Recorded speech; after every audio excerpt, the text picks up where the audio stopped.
ഒരു ദിവസം നമ്മുടെ കാതുകൾ കേൾക്കാതാവും. കണ്ണൻ്റെ കഥ കേൾക്കാനായിരുന്നു കാലം ഇത്രയും ഞാൻ തുറന്നിരുന്നത്. അധികമൊന്നും കേൾക്കാനായില്ല. ആത്മസുഹൃത്തെ വിടാ എന്ന് കണ്ണുകൾ പറയും. കണ്ണനെ കാണാൻ മോഹിച്ചാണ് ഞാൻ അടയാതിരുന്നത്. നിനക്ക് കണ്ണനേക്കാൾ പ്രിയം മറ്റു പലതുമായിരുന്നല്ലോ.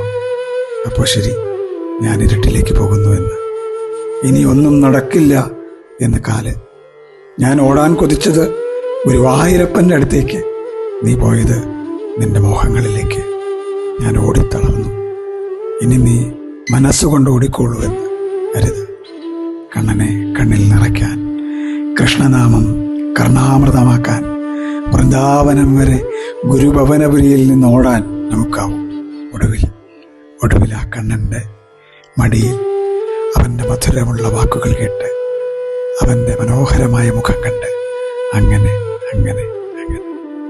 കൃഷ്ണ ഗുരുവായൂരപ്പ.